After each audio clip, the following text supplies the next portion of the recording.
A century after its founding as a military outpost, the settlement known as San Antonio de Bejar remained a frontier community of about 2,000 people in 1820, occupying the upper end of the San Antonio River Valley. Originally founded near San Pedro Springs in 1718, San Antonio was relocated to the area around San Fernando Cathedral, which served for much of the Spanish period as the dividing line between the Presidio settlement to the west and the civilian settlement to the east. By 1820, all notion of separate military and civilian communities had been forgotten, and most Bejarinos could trace their ancestors to military and Canary Island settlers. Approaching the Plaza de Armas along Florida Street, the modern visitor can still see the 18th century sanctuary of San Fernando Cathedral, the only remaining portion of the original church. Looking around the plaza today, with its imposing San Antonio City Hall at its center, it is hard to imagine the rough stone and adobe houses that once graced the area. Originally serving as barracks and soldiers' homes, the close-placed buildings surrounding the Plaza de Armas could function as makeshift barricades by filling in the street and other openings to create a rough stockade, although such a drastic measure had only to be taken once or twice during the 18th century.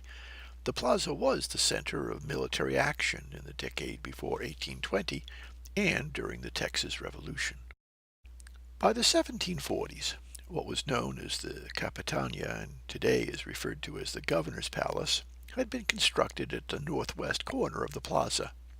Today, the reconstructed residence serves as a museum. The Plaza de Armas was the scene of one of the town's most spectacular events in 1749, when Lipan Apaches, Spanish military officers, and local officials gathered around a large pit dug in the center of the plaza.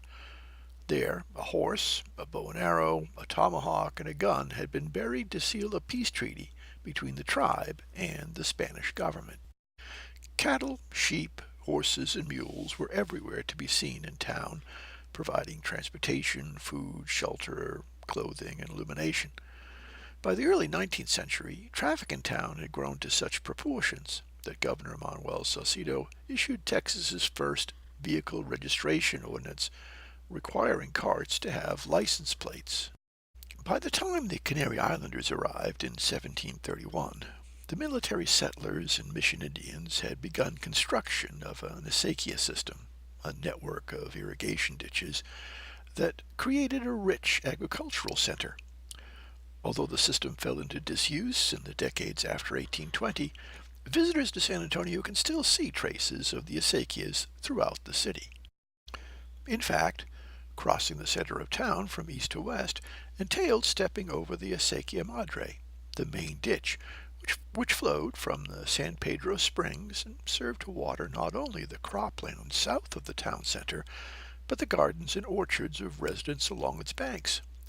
Visitors reported that when the water flow was cut off, large numbers of edible fish could be taken out of the ditches.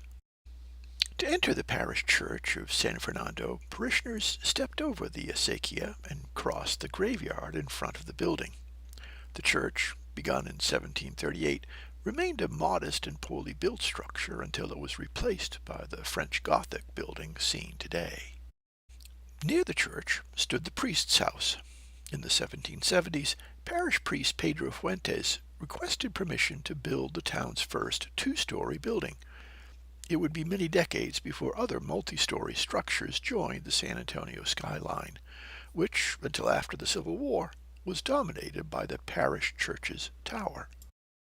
Opposite the church stood the town's public buildings, the Casas Reales and the Carcel, the town hall and jail. Because of the province's poverty and the needs of the military, San Antonio lacked a formal residence for the provincial governors, who often had to take up residence in the Casas Reales. The north and south sides of Plaza Mayor and adjoining streets were occupied by the homes of the more affluent residents of San Antonio. In 1820, there was no separation between residential and commercial areas, and merchants and craftsmen operated their businesses out of their houses, which, in traditional Hispanic fashion, fronted the street, with all the green space in the large yards behind the main building. Most homes took up only a portion of their lots, which were usually big enough to provide some of the family's needs. Those who could afford it built freestanding kitchens, which tended to burn down with alarming regularity. Vegetable gardens and small orchards provided at least some foodstuffs to their homeowners, as did the barnyard animals kept by many, such as chickens, pigs, and goats. The more fortunate kept milch cows and horses, donkeys, and mules. Away from the center, poorer residents lived in rough-hewn timber cabins called jacals. These upright wooden post buildings consisted of one or two small rooms, constructed of small tree trunks planted vertically into the ground, then chinked with hay or bark and mud, and covered with thatch roofs. San Antonio was covered with stone and wooden fences that not only separated properties, but served a very practical purpose. Animals trampling on vegetable gardens could destroy a family's subsistence. Fences allowed barnyard animals to forage and graze without wandering into a neighbor's property or getting lost. San Antonio had expanded beyond its original confines around the two plazas by 1820, absorbing Mission Valero, the Alamo, on the east bank of the river, and including on the west bank of San Pedro Creek the makeshift neighborhood of Laredito, so named because it strung along the road to Laredo. Growth also followed new community needs: a new cemetery where Santa Rosa Hospital is today, a new powder house where the city's east side cemeteries were later established. But the heart of the town remained the Plaza de Armas and the Plaza Mayor. Here the social and cultural lives of the town were played out. A temporary bull ring was set up in the Plaza Mayor during the Christmas holidays, and game and food stalls lined the edges of the plazas during feast days. Royal and later revolutionary proclamations were read out on significant occasions, and religious and governmental processions were held there on feast days and national holidays. In 1820, San Antonio stood poised for a new era of Mexican independence.